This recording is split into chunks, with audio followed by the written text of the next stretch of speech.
Assalamualaikum warahmatullahi wabarakatuh.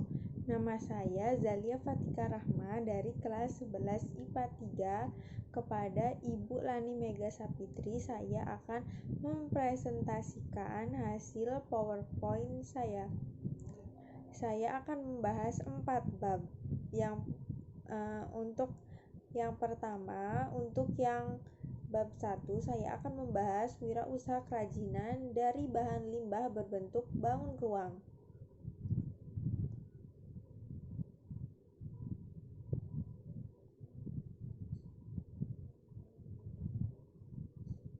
Pada prinsipnya, limbah dapat dibagi dalam 3 bagian, yaitu 1. Yang pertama, berdasarkan wujudnya terbagi menjadi 3 jenis, yaitu limbah gas, limbah cair, dan limbah padat. Yang kedua, berdasarkan sumbernya terbagi menjadi 4 jenis, yaitu limbah pertanian, limbah industri, limbah pertambangan, dan limbah domestik. Yang ketiga, berdasarkan senyawanya terbagi menjadi 2 jenis, yaitu limbah organik dan limbah anorganik. Ide dan peluang usaha kerajinan dari bahan limbah berbentuk bangun ruang. Menganalisis peluang usaha bertujuan untuk mencari dan melaksanakan kegiatan usaha yang menguntungkan. Rencana dalam berwirausaha perlu dianalisis untuk mengenali kelemahan-kelemahan yang dapat mengakibatkan kesulitan keberlangsungan usaha.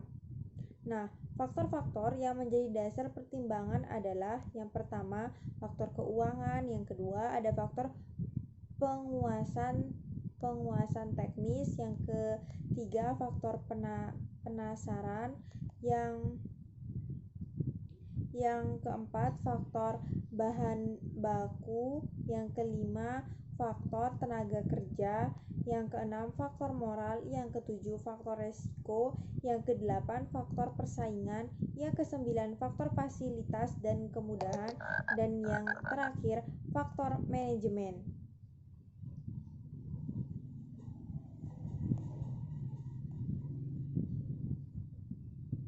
Nah, sumber data yang dibutuhkan dalam usaha kerajinan dari bahan limbah berbentuk bangun ruang, faktor-faktornya diantaranya ada faktor manusia, faktor keuangan, faktor organisasi, faktor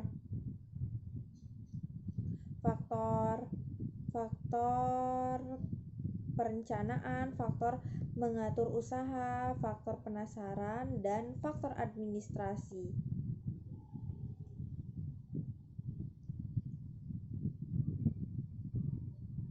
Nah, perencanaan administrasi usaha kerajinan dari bahan limbah berbentuk bangun ruang terdiri dari beberapa aspek penting dalam perencanaan administrasi usaha.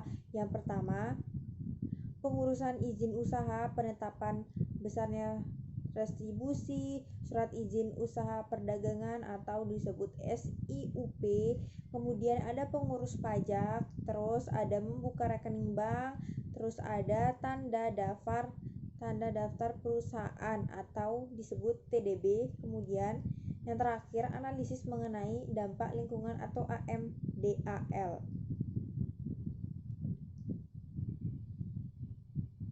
Nah, perencanaan pemasaran usaha kerajinan dari bahan limbah berbentuk bangun ruang ada 3 elemen dari sasaran atau target sebuah promosi, yaitu yang ada pembentukan merek, yang kedua layanan kepada konsumen yang berupa komunikasi dan pemberian informasi, dan yang terakhir penciptaan kesetiaan pelanggan. Kemudian ada juga 6 kegiatan dan perencanaan pemasaran yang bisa dilakukan untuk mengkomunikasikan produk merek usaha, yaitu ada penjualan personal, ada iklan, ada promosi, ada publikasi, ada sponsorship, kemudian ada komunikasi di tempat konsumen yang akan membeli atau point of purchase. Kemudian terakhir, komunikasi dengan sistem ini bertujuan untuk mempengaruhi seseorang pada saat orang tersebut akan mengambil keputusan untuk membeli sebuah produk. Nah, berikut aneka produk kerajinan dari bahan limbah berbentuk bangun ruang. Yang pertama ada kerajinan dari limbah bunga kering, itu contohnya udah saya taruh. Kemudian ada kerajinan dari limbah tempurung kelapa, itu contohnya ada gelas dari tempurung kelapa. Kemudian yang C ada kerajinan dari limbah kayu, itu contohnya dibuat buat mangkok, bisa buat alat rumah tangga juga. Kemudian yang D kerajinan dari limbah akar bambu, contohnya ada hiasan bebek atau angsa. Manfaat kerajinan dari bahan limbah berbentuk bangun ruang terdiri dari satu, manfaat produk kerajinan sebagai benda pakai, contohnya dari limbah kakao dijadiin tas. Kemudian yang B, manfaat produk kerajinan sebagai bahan hias, contohnya gelas plastik dijadiin hiasan gitu. Kemudian saya akan membahas bab yang kedua, yaitu wirausaha rekayasa bidang konversi energi. Perencanaan usaha bidang konversi energi terdapat 4. Yang pertama ada ide dan peluang usaha, yang kedua sumber daya yang dibutuhkan, yang ketiga perencanaan administrasi usaha, dan yang terakhir kebutuhan pasar terhadap produk bidang konversi energi. Nah, sistem produksi peralatan konversi energi. 1. Aneka produk bidang konversi energi, yaitu yang A. Konversi energi angin, contohnya seperti generator dan kincir angin. Yang B. Konversi energi surya atau matahari, contohnya pembangkit listrik energi surya atau disebut dengan istilah fotovolik atau PVC, merupakan teknik mengubah energi sinar matahari menjadi energi listrik melalui sel surya solar cell secara langsung. C. Energi air, contohnya mikrohidro.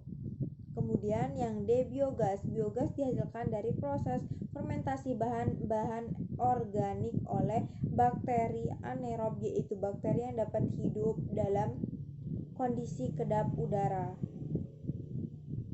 Kemudian ada juga biomasa. Biomasa sebagai bahan organik yang berasal dari tumbuhan maupun hewan, sebagai salah satu sumber energi yang dapat diperbaharui. Kemudian yang terakhir, energi panas bumi. Energi panas bumi berasal dari inti bumi, dapat dimanfaatkan sebagai sumber energi pembangkit listrik.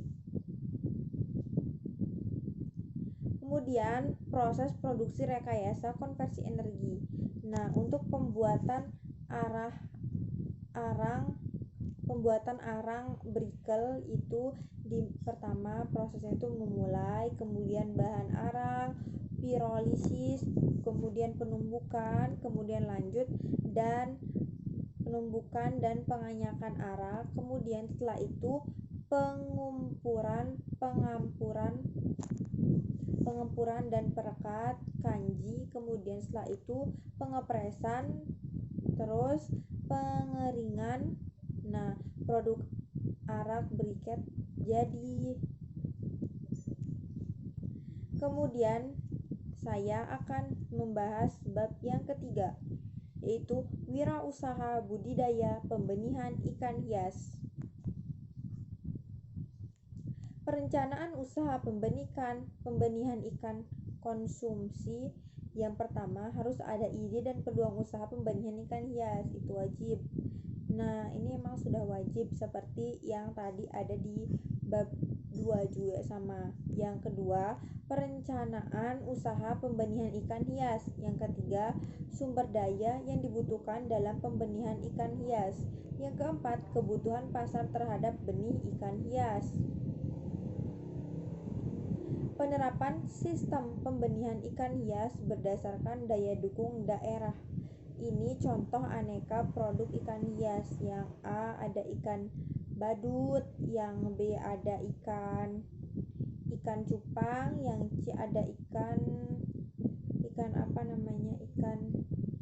yang D ada ikan bontot,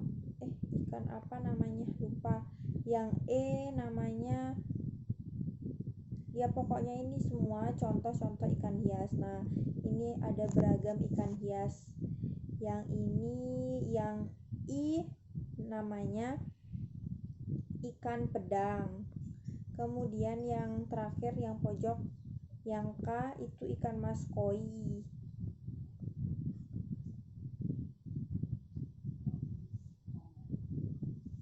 Nah, selain ikan hias bisa untuk dijual, ternyata manfaat ikan hias itu banyak. Nah, banyak diketahui manfaat memelihara ikan hias baik dalam kolam maupun akuarium. Salah satu manfaat memelihara ikan hias yang dirasakan setelah menjalani rutinitas kerja yang menguras tenaga serta pikiran, yaitu mengurangi stres dan keletihan. Cukup meluangkan waktu beberapa menit untuk duduk di depan kolam, rasa stres dan lelah akan hilang. Dalam ilmu Feng Shui, kolam ikan hias di rumah membawa hoki bagi penghuni rumah. Ikan dipercaya dapat mengusir stres seperti koi dinilai dapat mengusir qi atau pengaruh buruk yang berada di dalam rumah. Tapi emang bener ikan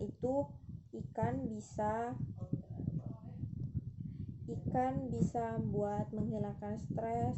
Bukan cuma gitu juga, ikan juga bisa buat seneng, buat bisa pakai dilihat kan enak habis kerja, kalau mumet bisa ngelihat ikan tuh langsung fresh gitu. Jadi kalau misalnya mumet nggak perlu keluar rumah gitu, tinggal ke depan kolam ngelihat ikan bisa juga kan. Nah, itu contohnya.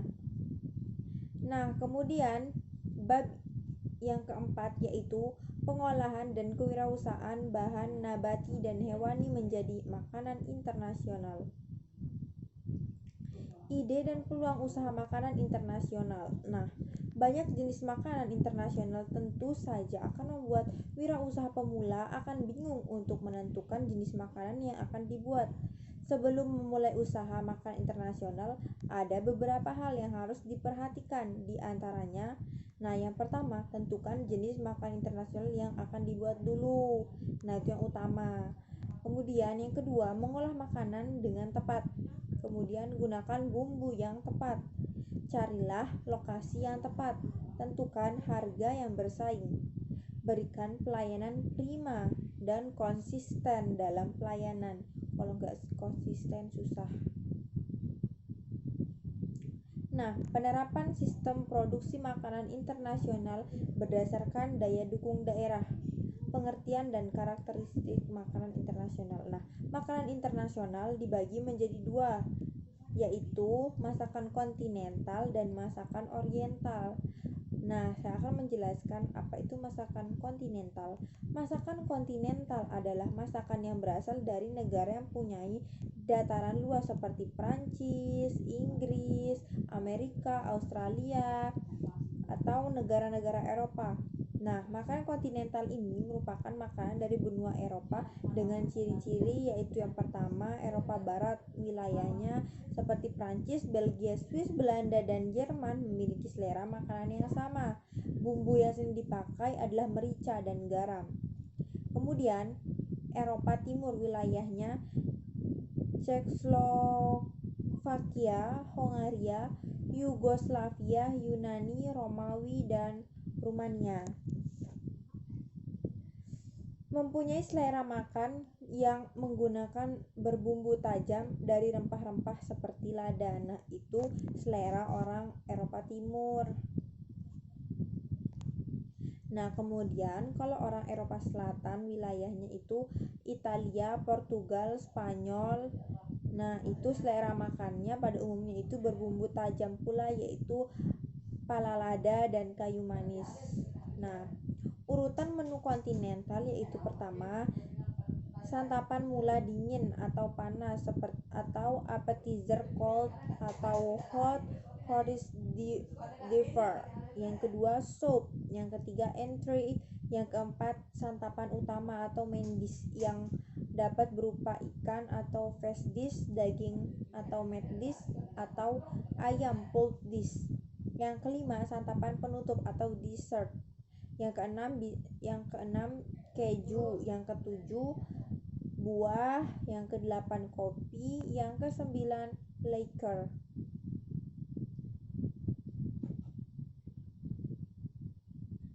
Nah, ini contoh masakan kontinental. Ini ada lasagna, yang ini pasta. Nah, saat ini susunan menu makanan kontinental dibedakan menjadi 4 jenis, yaitu appetizer, soup, main course, dan dessert. Appetizer itu makanan pembuka. Nah, appetizer dalam istilah bahasa Indonesia yaitu hidangan pembuka. Serangan istilah Prancis menyebutnya hors d'oeuvre atau starter. Appetizer merupakan penghantar untuk menikmati hidangan utama atau main course. Appetizer dapat berupa hidangan panas atau canapé, fritter soup atau dingin, atau salad, chilled fruit cocktail, shrimp cocktail, dan ada kalanya berasa pedas. Nah, ini contoh makanan appetizer atau makanan pembuka. Ini contohnya ada salad buah, yang ini di sebelahnya ada salad sayur. Nah, yang kedua, main course atau makanan utama. Makanan utama adalah hidangan pokok dari suatu susunan menu lengkap. Ukuran porsi main course lebih besar daripada appetizer. Main course disajikan lengkap, terdiri dari makanan sebagai sumber karbohidrat, protein, lemak, vitamin, dan mineral. Nah, dan ini ada contohnya. Yang ketiga, dessert atau makanan penutup. Dessert atau hidangan penutup berfungsi untuk menghilangkan kesan dari hidangan sebelumnya. Dessert disebut juga hidangan pencuci mulut. Pada dessert umumnya itu manis. Nah, ini contohnya makanan dessert ada kayak es krim, itu bisa dijadikan dessert. Ini ada kue pancake, ini es krim. Buah juga bisa di es krim buah kayak smoothie, itu bisa juga dijadikan sebagai dessert. Nah, kemudian masakan oriental. Masakan oriental merupakan jenis makanan yang berasal dari negara kepulauan daerah Asia seperti Indonesia, Cina, Jepang, India, Arab, Pakistan, dan negara timur lainnya. Masakan oriental adalah perpaduan dari beberapa resep makanan di Asia yang mudah dikenali dari tampilan, aroma, dan rasanya, karena masakan oriental selalu menggunakan bumbu utama seperti bawang putih, kecap asin, kecap ikan, saus tiram, saus tomat, minyak wijen, dan lain-lain. Makanan oriental adalah masakan dari negara-negara Timur Tengah, Asia Tengah, Asia Tenggara, dan Asia Timur Jauh. Makanan dari masing-masing negara tersebut memiliki ciri khas, namun pada umumnya mereka banyak menggunakan bahan-bahan rempah. Nah, berikut ini contoh adalah masakan oriental. Ini contohnya chicken wings dikasih bumbu apa gitu. Ini berasal dari masakan oriental dari Jepang. Ini sebelahnya ramen, berasal dari Korea. Nah, sekian. Nah, itu adalah hasil PPT yang telah saya buat. Sekian dari saya. Wassalamualaikum warahmatullahi wabarakatuh.